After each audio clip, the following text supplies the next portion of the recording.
We can accomplish so much. The only obstacle is to start. Creating art, traveling around the world, doing exercise, making your favorite dish, dancing with your friends, and reading a lovely book. Have you struggled with starting something new? Have you feared the unknown or the inevitable failure?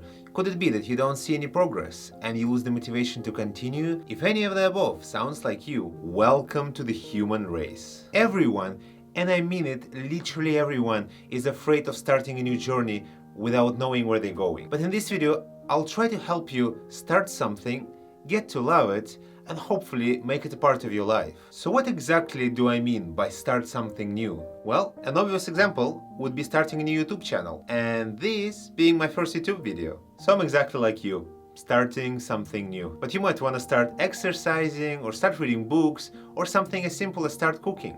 Starting is scary, isn't it?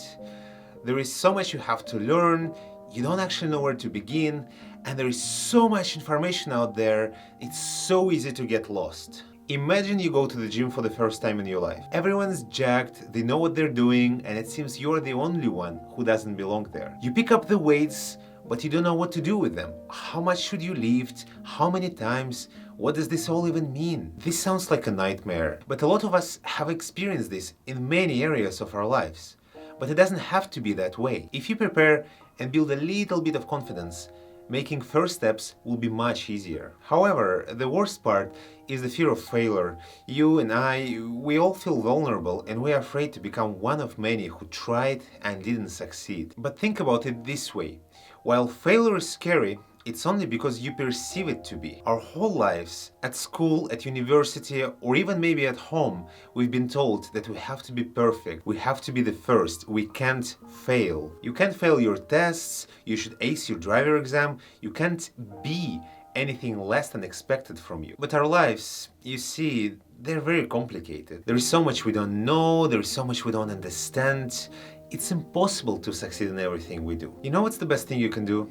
And I know, it's gonna sound scary. It is to fail so many times that it just feels normal. We need to do mistakes to grow, because we don't learn from our successes. You should look for mistakes and come out stronger on the other side, and then do better next time. Now, you should adequately prepare for a long-time commitment, but we all know it's difficult, and that's probably why you're watching this video. So before I share with you the next steps, you and me, we start something new, right? If you like my video and you subscribe to my channel, that would really help me. And I hope I can really help you. This is how you can ease yourself into doing something. Think about whatever you want to start doing, and let's pick something that is super easy to do or something that you really like. If you want to start exercising, choose something that you feel comfortable with. If you've never done anything, then maybe a daily walk in your favorite park is a good place to start. If you've done a fair share of exercise, something like daily push-ups or daily squats could be a good choice. If you start reading books, pick an easy one. Read it in your place of comfort, maybe on a bench outside of your house or during your morning coffee routine. If you're cooking, pick something that is easy to make and that you enjoy eating. Maybe an omelette or even a grilled cheese sandwich. Find a recipe and follow it as well as you can. Don't overthink it. Try to do it daily for 4 days in a row for short periods of time, about 30 minutes or so. Or even more if you feel strong. Don't overdo it though. You don't want to burn yourself on the first day. Leave yourself enough energy to want to come back to it tomorrow and do it again. Your goal is not to do it well. What you want is to feel the taste of it, to start enjoying it and trick your brain into thinking that you are the kind of person who does it daily. The key here is that it feels easy, enjoyable, and you can start doing it without any preparation. Well, maybe buy ingredients for that omelette. When you get familiar with your activity, it's time to prepare for the next steps. What works for me whenever I start something is to imagine the path forward. I think it's good to inspire yourself by the end goal. I should look amazing, and I should feel full of energy. I should be able to cook any meal like in a restaurant. I should be able to read any book in a week or faster. However, those end goals are like dreams. They are elusive, almost unachievable by most people. And even if you get close, you're just gonna keep moving the goalposts further and further. Such as a human nature, we are never satisfied with what we achieve. If you're like me, you might enjoy dreaming and thinking of how the life will become amazing once you get to that sweet end goal. But if you're like me, it will also completely ruin your motivation once you're interrupted by the smallest hurdle. What if you stopped losing weight for the whole month? What if you don't feel that your skills are improving? What if you still can't find that moment of peace to enjoy reading your book? That's why the end goals are only good as a North Star, something you aspire to, but not something you should really care about. What actually matters are realistic, incremental, and achievable goals that you set for yourself every step of the way. These goals shouldn't depend on things that are out of your control. Can you be sure that your next dish is gonna be a culinary art? Or if you can fit in your favorite jeans in the next month? No, you can't. If these are your only goals, you'll get demotivated and depressed by not being able to get there even when you try so hard. And I'm not saying set goals that are not ambitious or don't expect any results from yourself. What I'm saying is, set the goals that you can actually control. Go to the gym 3 times a week. Go to sleep at 11 p.m. Stop drinking sugary drinks. Read a book every day for 20 minutes. Go for a daily morning walk. You are in control of achieving these goals.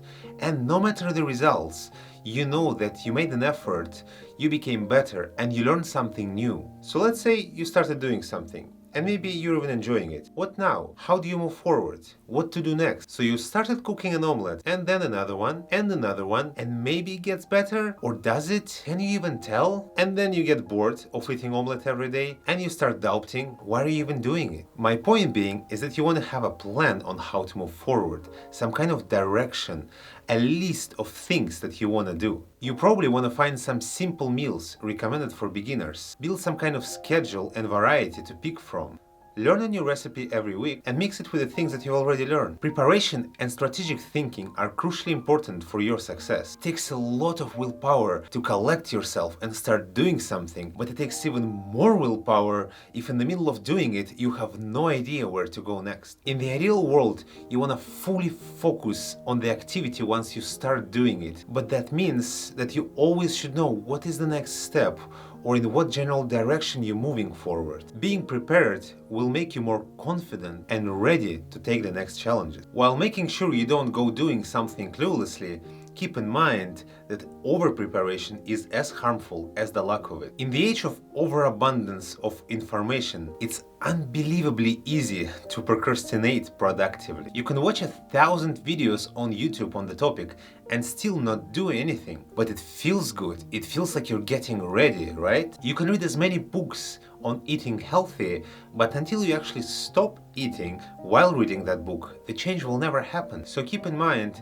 set your goals, have a simple plan, but never stop practicing. And it doesn't mean that you can't watch a video or read a book. Of course, get that extra bit of information to improve yourself, but while you're already doing what you want. You don't need to watch all the content with Gordon Ramsay before you cook your first French toast. It's scary, and your brain will always find an excuse why you should be doing something else, or it's not yet time, or your plan is not ready yet. Don't listen to your brain. It's too smart. You're probably thinking, all this is great, but we all started going to the gym without ever coming back. The hardest part is doing anything long-term. Be that because you don't see the progress or because your goals keep changing. That's where we need to find the motivation in the journey, in the process, or in the things that we don't value because we already have them. If you're eating healthy, the real outcome is not losing weight, it's being healthy. That means that you feel better, you sleep better, and you're more energized. Look around you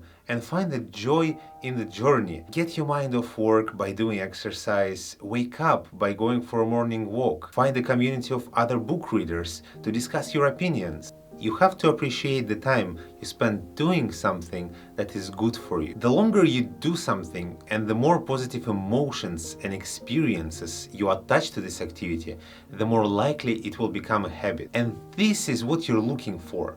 Forming a habit. As you're getting better at it, share the results with your friends and family, discuss your favorite book, or do some group exercising. Surround your activity with positivity and meaning. You almost want to develop a longing for it. And when you do, it's going to be very hard to stop doing it. Now, I want to give you some tips that might help you along the way. Write down your intentions. Be very specific about it. State the amount of time you will spend and when will you spend it. Try to do it regularly, at the same time and on the same days.